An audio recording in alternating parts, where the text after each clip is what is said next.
Je photographie parce que c'est une forme de communication avec les autres. Hein.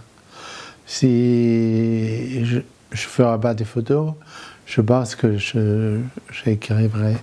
C'est l'envie de vivre des choses, de réfléchir dessus et de pouvoir les communiquer aux autres. C'est quelque chose dans cette direction. Je suis né dans une petite ville, j'ai choisi la campagne pour vivre, donc j'ai toujours connu ce contact avec la nature, avec les animaux et avec les petits champs. C'est très important pour moi. Et donc j'ai toujours fait des choses comme ça. Et après, bien l'environnement, j'étais vraiment des premiers d'être sensible pour ça. Et ça tenait en rapport avec les autres choses, quoi. Il y a une unité de l'environnement, l'homme qui démolit et qui vit de la nature, et toutes ces choses. C'est peut-être ça le fil conducteur, quoi, de mon travail. Et cet élément de beauté. Non, la photographie a quand même beaucoup changé, quoi. Le métier du photographe. Avant, il y avait les agences. Donc moi, j'étais avec Rafo. Tout ce qui est commercial, c'est eux qui le faisaient. Moi, j'étais complètement concentré sur mes sujets, ça que j'avais envie de photographier, la recherche des choses, des sujets. Et j'étais libre, je revenais, je faisais mon choix des diapos, je donnais ça à Rafo, et Rafo il s'est occupé pour la vente et tout ça.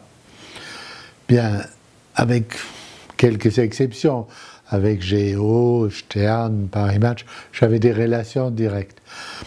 Mais ça passait quand même par Rafo.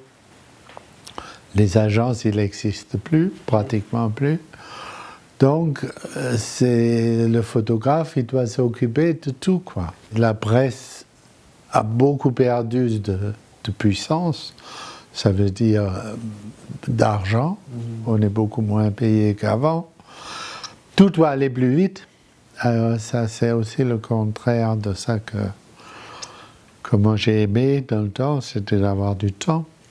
Avant, cette presse illustrée était faite par les gens d'image, des vrais gens d'image. Et eux, petit à petit, ils ont perdu tout le pouvoir. Et ils ont été remplacés par des gens de l'argent économique, quoi. Parce que l'économie est devenue tellement importante. Est-ce qu'il y a quelque chose qui vous tiendra à cœur, qui serait nouveau peut-être, qui serait différent en tout cas? Quand j'étais chez les Belges, un jour j'ai vu des épouvantails et j'ai photographié les épouvantails. Les enfants, ils me sont vus quand je faisais ces photos et le lendemain, ils avaient fait des autres épouvantails pour me faire plaisir. Et alors, c'est devenu un jeu, cette histoire. Et j'avais déjà remarqué que ces enfants, ils avaient une facilité de création extraordinaire.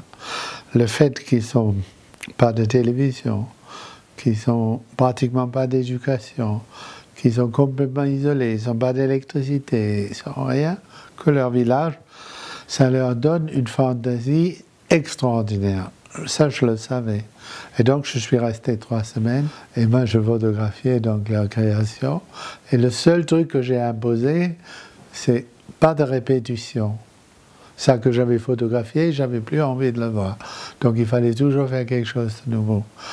Et le résultat est vraiment fabuleux. Et c'est comme ça que les choses se font, quoi. C'est un peu tout naturel.